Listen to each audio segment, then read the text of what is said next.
time to revisit the first critically acclaimed hit of the SnyderVerse.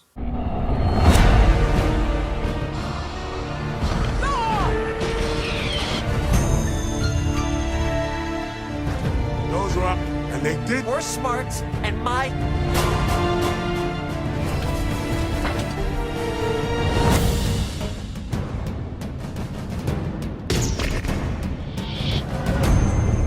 He told me enough. No, I.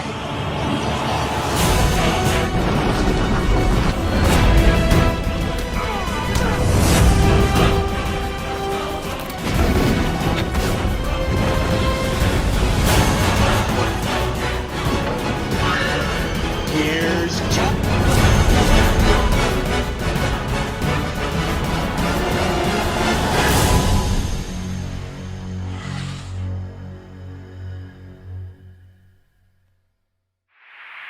Hey everyone, it's Don G. Corleone here, and I'm here with a brand new movie review. And this movie review is going to be for the fourth installment of the DC Extended Universe.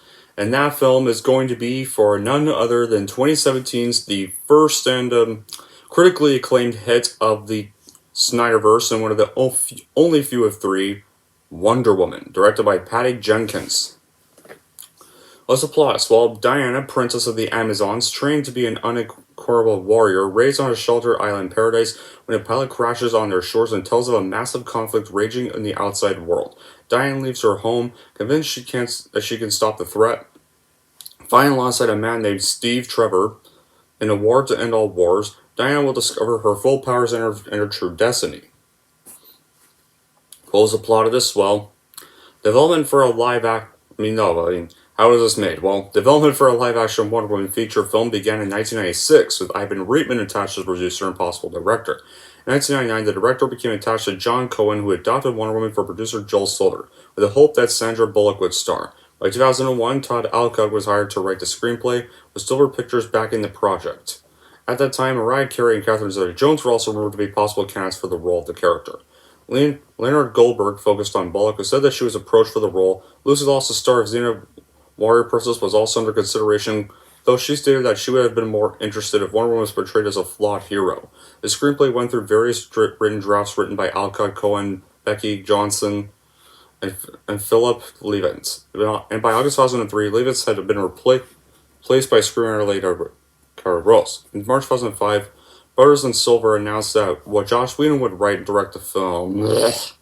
Early drafts of his screenplay include Steve Trevor as a narrator, a fierce battle between Diana and her mother over Trevor's welfare, and after leaving Themyscira, his need to frequently rescue a Diana rendered helpless by the modern world. Whedon was not able to complete a final version of the screenplay and left the project in 2007, thank God. That version probably would have been ass. Although Whedon stated in May 2005 that he would not cast the part of Wonder Woman until he finished the script, Kate Beckinsale was linked to the part. In 2010, Whedon admitted he did not have an actress in mind for the part, saying that Wonder Woman was basically Angelina Jolie. A day before Whedon's departure from Wonder Woman, Warner Bros. And Silver Pictures purchased a spec script in the film written by Matthew Jennison and Brett Stickland. Set during World War II, the script impressed the executives at Silver Pictures. But then Silver stated that he had purchased the script because he did not want the rights reverting, while saying the script had good ideas, and Silver did not want the film to be a period piece. In that same year, Warner Bros. Began developing of a Justice League film with Michelle and Cara Mulroney writing the screenplay. The film, entitled Justice League Mortal, was to be directed by George Miller and would have featured Wonder Woman in her cinematic debut. Australian model Megan Gall was ultimately cast in the role of January 2008, and the film would later be cancelled following production delays and budgetary concerns. And by April 2008, Silver hired Jennison and Strickland to write a new script set in contemporary times that would not depict Wonder Woman's origin, but explore Paradise Island's history. So after the film was shot and marketed, Wonder Woman had its world premiere in Palaces Theater in Hollywood on May 26, 2017, and was actually released worldwide on June 2, 2017 by Warner Bros. Pictures. And for the first time in the SnyderVerse,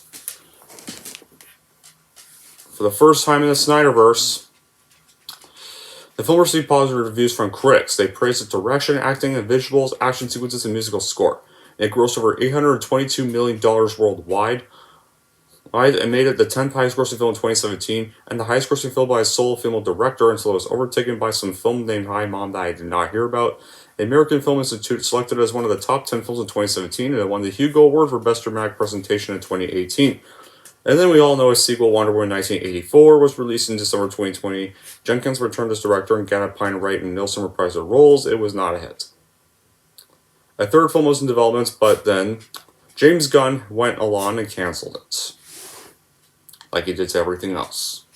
As for my reaction, well, I saw this in theaters opening weekend, and I absolutely enjoyed it the very first time I saw it. Unlike the other DCU films that took me a while for me to start to enjoy, I enjoyed this one straight away, and it has caused me to start giving the SnyderVerse a second chance, and my thoughts obviously improved when I realized that WB was actually interfering the whole time with those other ones. There's actually a lot that went into Wonder Woman. It's partially a romantic comedy, coming-of-age story, period action superhero movie, maybe above all, a love story. Diane Prince gears up ultimately out of love, which doesn't sound like something that would fit very well in a war movie. Part of the reason this movie is so good is that it has big boots to fill. DC movies weren't stellar around. The theatrical versions of these DC movies weren't stellar up to this point. And their inherent deariness hasn't helped in matters. And here's a movie with complete, competent direction, gorgeous visuals, and a lead actress that's fully up to the challenge. Gal Gadot instills in her character honor, innocence, and a necessary color to really bring a colored book movie to the screen. This movie had so many layers to it, and I still stand impressed. Like the Venus versus Mars clash, when the ideals and naivety of Wonder Woman clash with the reality and harshness of a war in a man's world. Now they managed to fit all this into such a great movie is beyond me.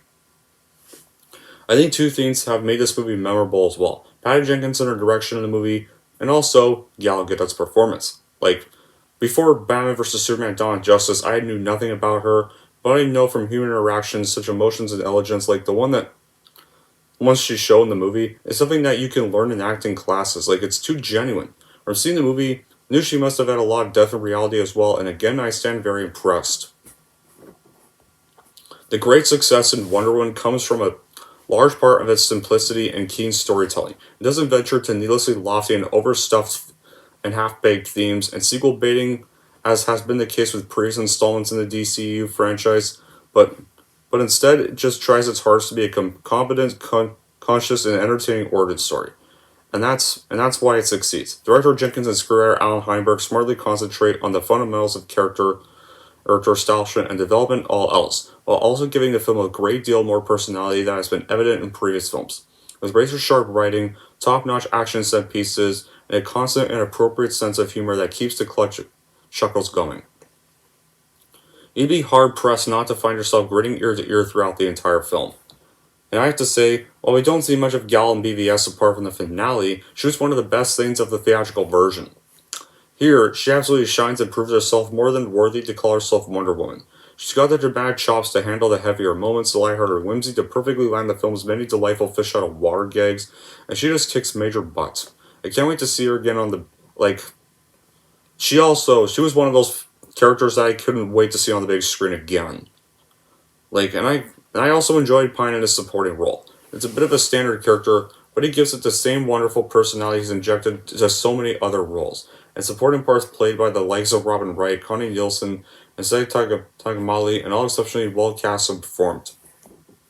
After Patty Jenkins' Wonder Woman, the metaphor loses its sight and goes into turmoil. In the opening few minutes, there's color, a narration that explains the comings of war between gods and humans, and a young Diane Prince. Exceptional work from youngster Lily Aspel, too, willing to train for a coming war. And her mother, Robin Wright, explains that there is no need to do this.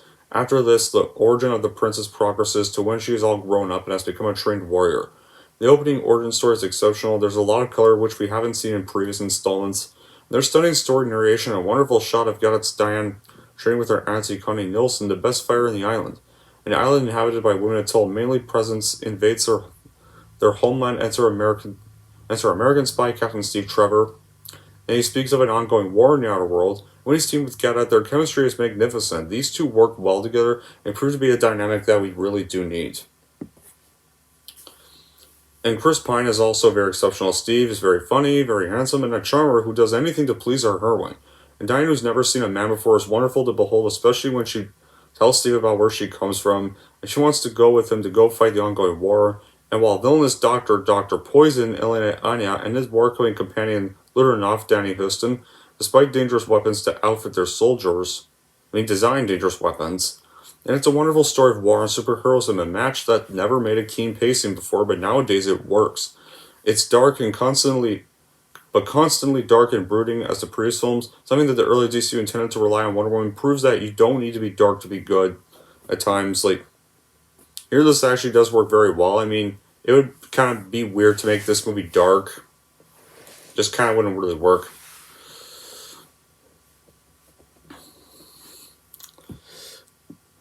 Yeah, and she does her job well. As Diane Gata is fantastic, she's a beautiful princess who loves the world of men and believes the title that life has a meaning. There's stronger alter ego, she's exceptional. She's strong, but on the inside she's vulnerable. Unlike the Cape Crusaders or the Man of Steel, she's not afraid to show emotion. And the other woman helping her director Jenkins shows this with exquisite style. As well. And it even shows here that she definitely does not take any BS. Jenkins proves that a DC movie can have style too. She adds a lot of elements that make the superhuman feel more human and stuff, and she said she had some emotion. There are other elements to the vulnerability, make her a more connectable superhero, and improve strength to the female superhero line.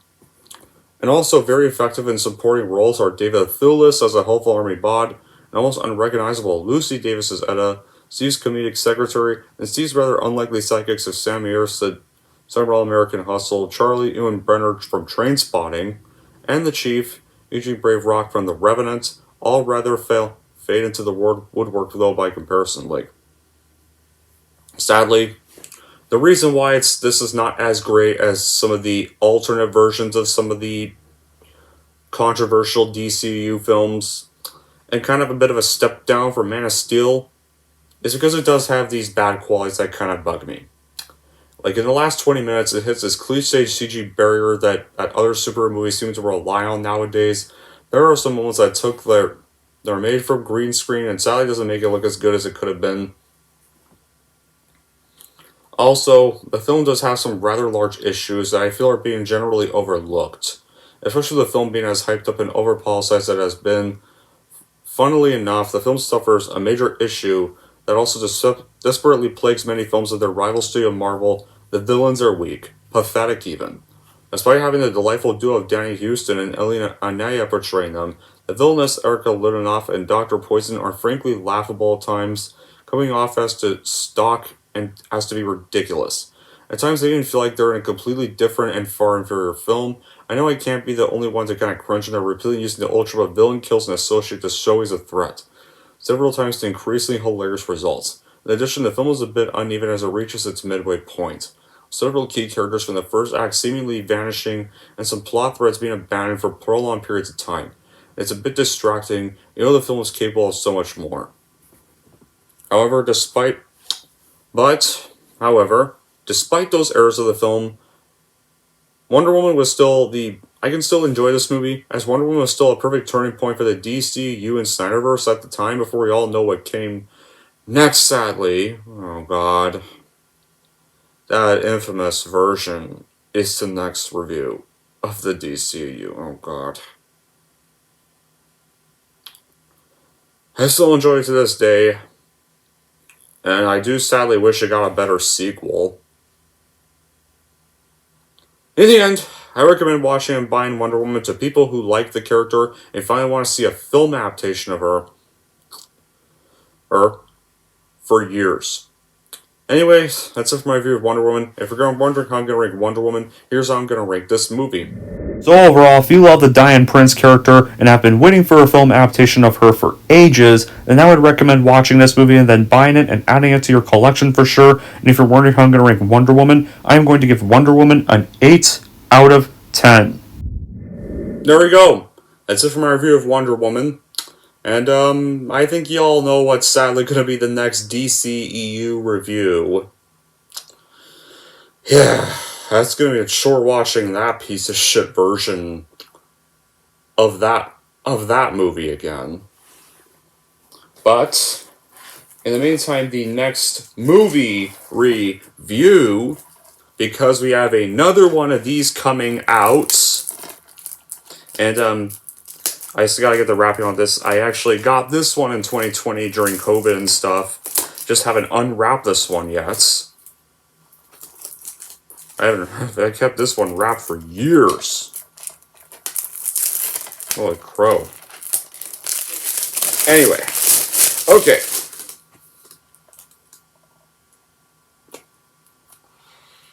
Yes. I'm going to... You all remember I reviewed this movie?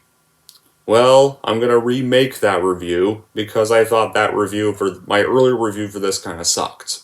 So I'm going to make a better review of this and review the sequels because, hey, we got my #1 hyped movie coming out next month. Time to review this fucking great franchise. This is going to be gold. That trilogy I am excited to talk about. Over what comes next in the DCU. But anyway, that'll be it for this review. Thank you all for watching. If you like this and want to see more, don't forget to like, subscribe to Don G. Corleone.